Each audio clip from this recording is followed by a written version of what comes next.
शिव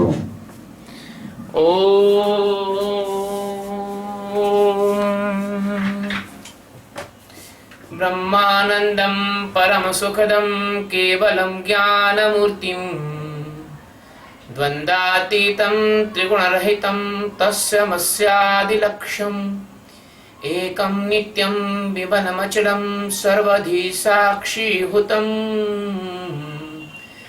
भावातीतं गगनसदृशं सद्गुरुं तं नमामि। ॐ अखण्डमण्डलाकारं व्याप्तं येन चराचरं तत्पदं दर्शितं येन परमानंदं सद्गुरुं। आज का जो सूत्र है वो गीता के अध्याय 2 का और 36वां सूत्र है, 36। सूत्र कहता है कि अवाच्य वादाश्य बहून् वदिष्यन्ति तवाहितः निन्द्यंस्तव सामर्थ्यं ततो दुःखतरं नु किम्। संधि विच्छेद के हिसाब से अवाच्य वादांच बहून् वदिष्यन्ति तव अहितः निदन्त तव सामर्थ्यं निन्दन्तः तव सामर्थ्यं ततः दुःखतरं नु किम्। शब्दार्थ है तब यानी तेरे, अहिता यानी बैरी लोग, तब तेरे सामर्थ्यम तेरे सामर्थ्य की, निंदंत यानी निंदा करते हुए तुझे बहुत से अवाच्यवान वादान मतलब न कहने योग्य वचन भी वदिष्यन्ति यानी कहेंगे, जो नहीं कहना चाहिए वो भी कहेंगे।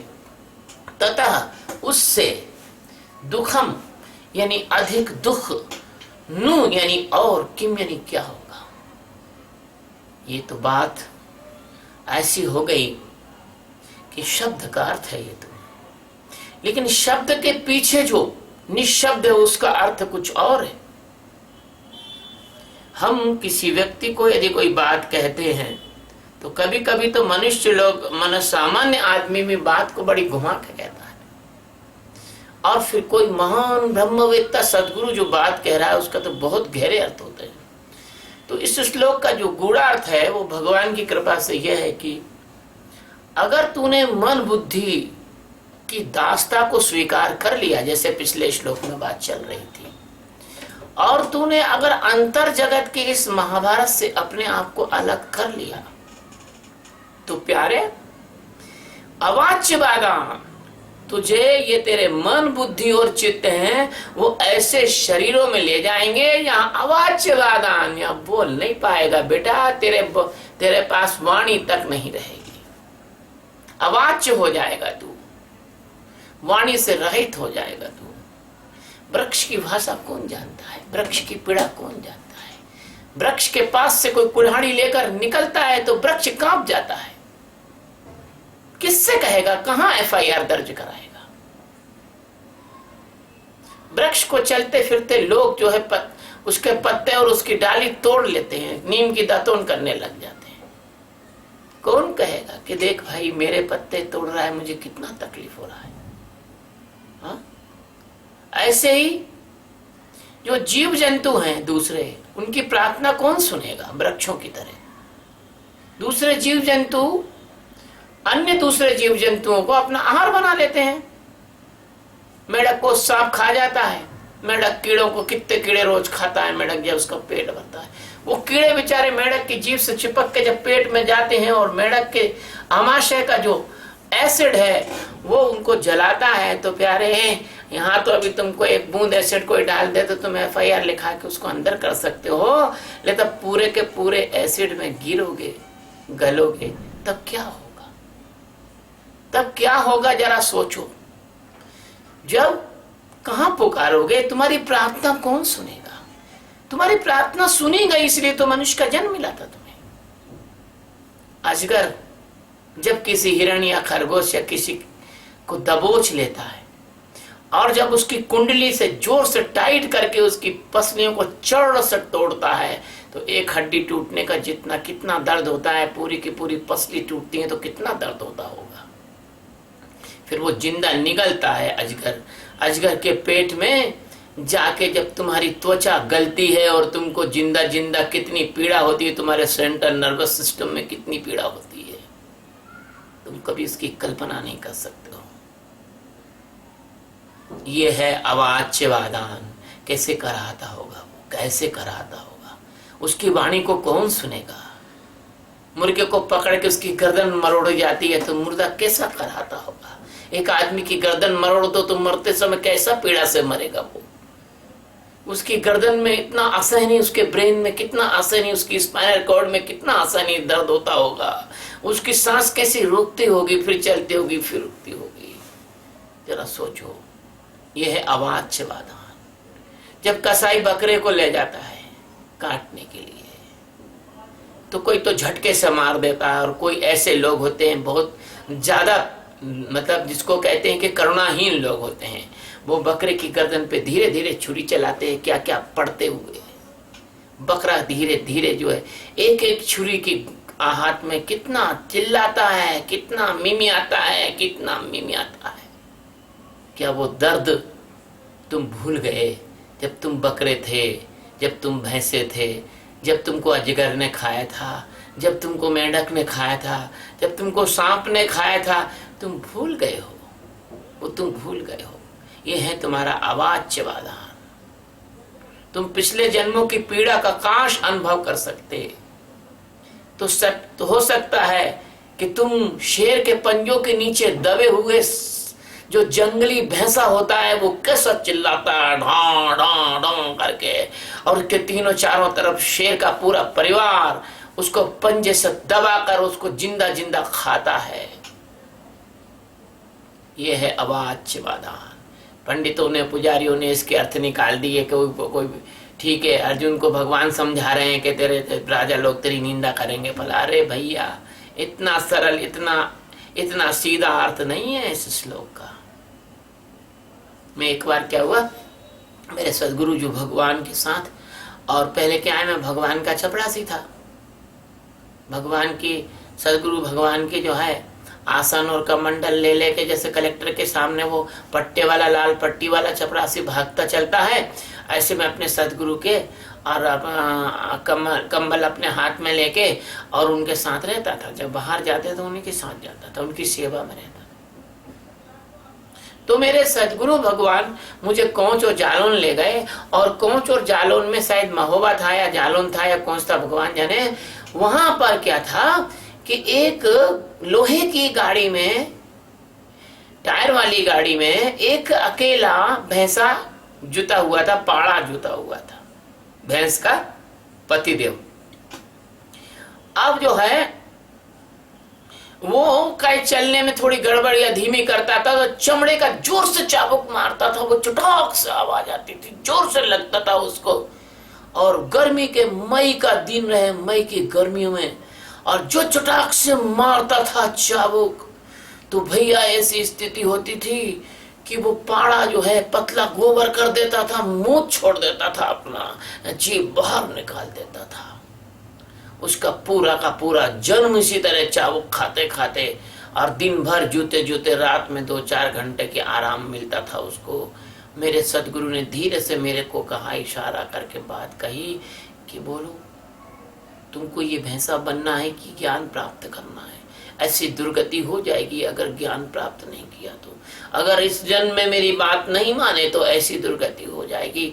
मेरी तो रूह कांप गई उस पाड़े को देख के। मैंने तो कहा, भैया ज्ञान ही प्राप्त कर लेंगे हम तो ज्ञान ही प्राप्त कर लेंगे। तुम्हें पता नहीं है, ये है अवाच्यवादान। इतना सरल अर्थ नहीं है भगवान कृष्ण की वाणी का। और वही कृष्ण भगवान, वही सदगुरु परमात्मा इन शब्दों के अर्थों को खोल के मुझे देते हैं। ये मेरे बाप का माल है, मेरा नहीं है। ये मेरे बाप का माल है, मेरे सतगुरु का माल है, ये मेरा नहीं है। कभी भूल मत जाना कि स्वामी सच्चिदानंद कुछ बोल रहा है। स्वामी सच्चिदानंद कुछ नहीं बोल सकता। स्वामी सच्चिदानंद जो बोलता है उसके सदगुरु बोलते हैं, वही बोलता है। तो ऐसे जो है, हमने तो बात मान ली, लेकिन तुम लोग बात कब मानोगे भाई। हमने तो मान ली कि हमने तो भगवान सदगुरु के कृपा से ज्ञान प्राप्त करके और हमारा काम बना लिया, और तुम अपना काम कब बनाने वाले हो। तो भगवान श्री कृष्ण कहते हैं अर्जुन से कि अर्जुन, तू जो ना भोगने और ना कहने योग्य दुखों को भोगेगा, इससे बड़ा दुख नहीं है तेरे लिए। यदि तूने ज्ञान प्राप्त नहीं किया तो ये तेरे जो शत्रु है ना, मन बुद्धि और चित्त और अहंकार, ये तेरे पीछे पीछे जाएंगे। जैसे कि एक पागल आदमी के पीछे पीछे छोटे छोटे लड़के बच्चे जाके ढेले मारते हैं, और कोई कोई उसको जो है कोई गुस्सैल आदमी या कोई ऐसा निकृष्ट टाइप का आदमी वो पागल को मार भी देता है, कोई उस पर पानी फेंक देता है, कुछ की हंसी उड़ा रहा है, कोई उसमें लात मार रहा है। ऐसे तुम्हारे को अगर तुमने सदगुरु की बात नहीं मानी तो ये मन बुद्धि चित्त अहंकार तुम्हारे पीछे पीछे जाके और तुम्हारा मजा लेंगे, जन्म जन्मांतर तक तुम्हारी हड्डी कूट देंगे। ये मैं तुम देखो कुंवार महीनों में कुत्तों की हालत देखो, एक छोटी किसी भी कुतिया के चक्कर में वो कुत्ते जो झुंड के झुंड पीछे घूमते हैं, तो कोई लंगड़ा हो गया, कोई लूला हो गया, किसी का मांस नोच गया, तो किसी का जो है कान कट गया, तो किसी के माथे पे घाव हो गया। ऐसे नुचे खुचे तुम जिंदगी में अगर तुम कहीं चले गए, कुत्ता गद्दा हो गए तो गधी की लात खाओगे, और कुत्ता हो गए घर घर डंडा खाओगे, और कुंवार महीने में नुच खुच जाओगे। और स्थिति ये आ जाएगी किसी किसी कुत्ते के माथे पर किसी दूसरे कुत्ते के दांत का घाव जो हो जाता है, और वह कीड़े पड़ जाते हैं, उसका ब्रेन सड़ने लग जाता है, वो ऐसा दौड़ता दौड़ता उस दर्द में कितना मरता है। ऐसे दर्द में अगर तुम लोग मरना चाहते हो तो भगवान कहते हैं कि दुखम कि ये इससे बड़ा दुख और क्या हो सकता है, इससे बड़ा दुख और क्या हो सकता है। अपने आसपास पशु पक्षियों को देखो, अपने आसपास रहने वाले जीव जंतुओं को देखो, उनकी मृत्यु को देखो, उनके रोजमर्रा के जीवन को देखो। आज मई और जून के महीने में जहां पानी पीने के लिए मनुष्य तरस रहा हो, वहां पक्षियों को पानी नहीं है। कई पक्षी तो प्यास के मारे मर जाते हैं, कई पक्षी तो दाने और भूख के कारण मर जाते हैं। इसलिए कुछ अच्छे लोगों ने और ये इंटरनेट पे अखबार में अपील भी दी कि भैया थोड़े दाने पक्षियों को और एक पानी का पात्र अपनी छत पे भर के रखा करो। लेकिन कितना कर लोगे तुम? जब तुम्हें मनुष्य का जन्म मिलता है तब तो तुम मानते नहीं हो, लगे रहते हो कलेक्टर बनने की दौड़ में, लगे रहते हो धनवान बनने की दौड़ में, लगे रहते हो सुंदर स्त्रियों को पाने के लिए, लगे रहते हो अखबार में फोटो छपवाने के लिए, लगे रहते हो मांस मदिरा खाने में, लगे रहते हो अधर्मों में, अधर्म को धर्म मानते हो, धर्म को सुनते नहीं हो, ढोंगियों के चक्कर में पड़ के जन्म बर्बाद करते हो। तो भगवान सदगुरु कहते हैं कि तुम्हारा ये जो मनुष्य के जन्म से नीचे के जो जन्म है, इसके जो दुख हैं, उन दुखों के बारे में क्या कह सकते हैं, क्या कह सकते हैं बताइए, है ना। ये श्लोक में कहा गया है कि बदिष्यन्ति, है ना, दुख तरम किमु, इससे बड़ा दुख और कौन सा है कि जो बोला नहीं जा सकता, बताया नहीं जा सकता। बदिष्यन्ति नु यानी और किम यानी क्या, क्या होगा इससे बड़ा दुख। अब एक में छोटी सी बात मुझे याद आती है। एक आदमी सुबह सुबह सैर करने जाता था नदी के किनारे, 4 बजे चला जाता था घूमने। लोग घूमने जाते ही हैं, लोगों का तो बड़ा शौक है घूमने का, है। परमात्मा के लिए ध्यान नहीं करेंगे लेकिन उठ के घूमने जरूर चले जाएंगे। एक डंडा लेंगे, पार्कों में घूमेंगे, प्राणायाम करेंगे, आसन करेंगे, करेले का जूस पियेंगे डायबिटीज से बचने के लिए। लेकिन जो तुम्हारे अंदर जो सूक्ष्म शरीर की डायबिटीज हो गई है बेटा, वो अगले जन्म में तैयारी कर रही है तुमको ले जाने के लिए, उसके लिए क्या करोगे तुम? तो वो घूमने जाता था नदी के किनारे, और वहीं वो अपना नित्य क्रिया से निमट जाता था। मतलब वहीं पर वो जाता था, वहीं शौचादि करता था, वहीं स्नान करता था, स्नान करके आता था। तो वहां वो बैठा था शौच के लिए। और लोगों की आदत होती है बैठे बैठे शौच के लिए थोड़े बहुत कंकर पत्थर उठा के नदी में फेंकते रहते हैं। तो उसके सामने अच्छा खासा संग्रह गोल पत्थरों का था, तो एक एक गोल पत्थर उठा उठा के वो फेंक रहा था नदी में।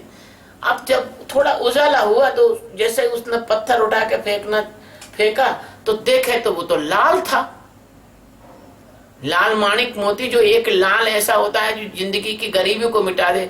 लेकिन तब तक वो क्या कर सकता था, उसके हाथ ने जो रिफ्लेक्स एक्शन, जो उसने जो 20-25 पत्थर फेंके थे, तब तक वो हाथ ने उस रिफ्लेक्स एक्शन में उस पत्थर को भी फेंक दिया था। उजाला हुआ तो पता लगा कि जहां वो बैठा था वहां छोटी सी एक मतलब जो है एक पात्र जमीन में हल्का सा उभरा गड़ा था, या मतलब उठा हुआ था, और उसमें लाल भरे थे, लेकिन वो आखिरी लाल उसने फेंक दिया।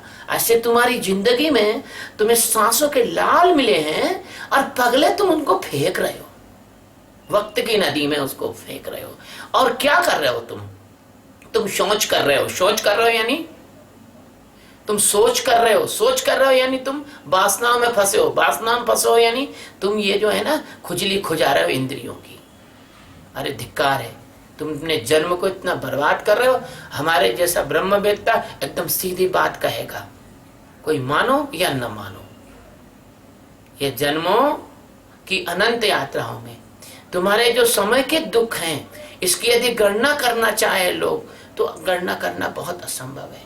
और यदि इन दुखों के प्रकारों को और इनका कंपटीशन किया जाए कि कौन सा दुख बड़ा है, तो वो भी बड़ा असंभव है। एक से एक बड़े से बड़े दुख तुम्हारे मनुष्यतर जन्मों में तुम्हें प्राप्त होने वाले हैं और प्राप्त हुए हैं।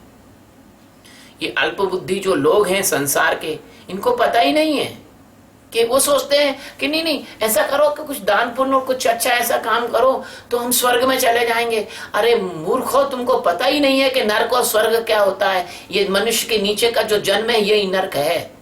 कुत्ता, गधा, बिल्ली, सांप, चूहा, बिच्छू, इनमें चले जाओगे तो यही नरक है। नरक कोई भगवान ने कोई बड़ा सा बहुत 25-50 हजार किलोमीटर में कोई जगह नहीं खोली हुई है नरक कि तुम्हारी आत्मा वहां जाके फंसाएंगे।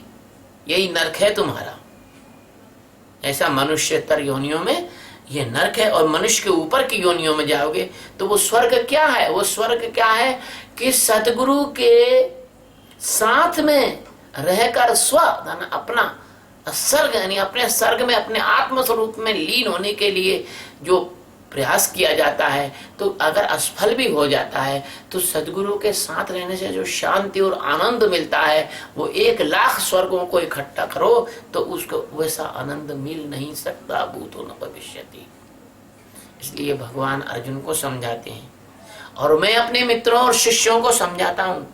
ये जो गीता का प्रवचन है ये सामान्य लोगों के लिए बिल्कुल नहीं है। ये प्रवचन तो जिज्ञासुओं के लिए है। इसलिए मुझे अगर किसी को मेरी बात बुरी लगे तो मुझे क्षमा कीजिएगा। मैं अपने भक्तों को, अपने मित्रों को, अपने प्रेमियों को समझाता हूँ और भगवान अर्जुन को समझाते हैं कि तू आत्मयोद्धा होकर और मन बुद्धि चित्त अहंकार के पार जा, उससे मुक्त हो जा। और नहीं तो अगर मेरी बात नहीं मानी तो जो तू दुख भोगेगा उस दुख को कोई वर्णन कर नहीं सकता है ना। और फिर श्लोक को मैं दोहरा कर अपनी बात पूरी करना चाहता हूँ।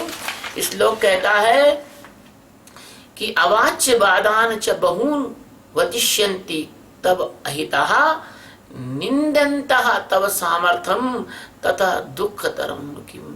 इससे बड़ा दुख क्या हो सकता है प्यारे बच्चों। शिव शिव।